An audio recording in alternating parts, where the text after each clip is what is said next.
how scary vampires bring up babies, changing diapers with magic immersion. And then, he's Dracula, the vampire king. Hundreds of years ago, his wife was burned to death by humans, leaving behind a daughter. Dracula told her stories and played guitar, played hide and seek with her, taught her to fly.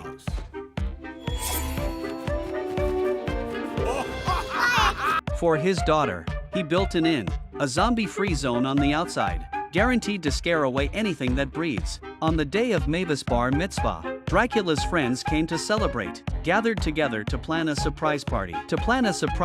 For Mavis, but she just wanted to get out and see the world. If we don't let her. No, don't do that. Don't give me the pouty bad face.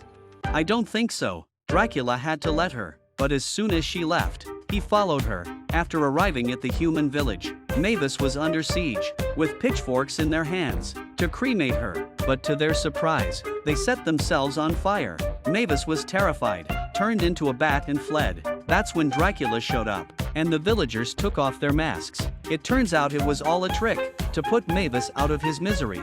But you think it's over? Not a chance. Dracula's going to hide the man now. If the guests find out there's a human in the hotel, that would be the end of it. So he dressed Jonathan up as a zombie to get out of there. But it's not that easy. You thought it was just a costume party, but it was all real. Jonathan was running around scared, and accidentally knocked over Mavis.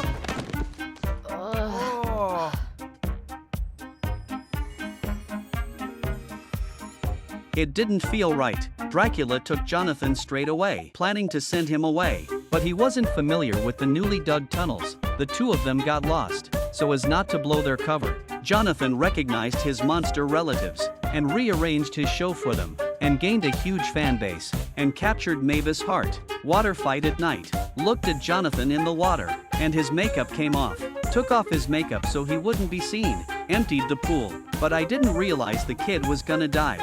Dracula had to bring in the green snot. After the game was over, Dracula immediately sent Jonathan out of the hotel. Said he was gonna have to wash away his memories. But Jonathan escaped with his contact lenses. Before he could get out of the woods, he was picked up by Mavis. We watched the sunrise together. They were in the mood. And then they fell off their feet. Dracula locked him in the hall to help with the work. But it's not as bad as doing it myself. I might as well do it myself. Enough, stop! Dracula used her magic to move the table. Jonathan. It was fun, and the two of them played with it. They were having so much fun, but a friendship had just been formed. But we lost him. It turned out that the clock tower monster had discovered Jonathan's identity. He was going to roast him. Dracula rushed to the clock tower. The monster wouldn't let him go. The monsters were woken up early to go to Mavis' bar mitzvah. The party was planned by Jonathan. Jonathan planned it perfectly, and the monsters were having a blast. But then the clock tower monster appeared. The fly's translation revealed Jonathan's human identity. The monsters panicked, but Mavis didn't care. She insisted on going with him. But when he looked at Dracula and saw the hurt in her eyes, Jonathan knew this relationship was doomed. So he pushed him away. Mavis was devastated. She even asked Dracula to clean her memory. Seeing her daughter in so much pain, Dracula realized she'd made a mistake. Followed the footprints in her car, found Jonathan's clothes in the forest. He told the she-wolf to locate the boy. But when he got to the city, he realized that everyone in the city had changed. There were a million Dracula. The sun made the Dracula smolder. It won't be long now. He'll turn to dust. That's when the weirdo jumped up the stairs with his signature roar. Dracula's fans realized what was going on, and they built a pathway with their cloaks. Dracula was touched. He threw off his straw hat. He swooped in. He made it to the airport to the sound of cheering, but the plane had already taken off. He turned into a bat, but the sunlight kept corrupting him. He found Jonathan. They couldn't talk through the glass. He turned around and flew in front of the plane.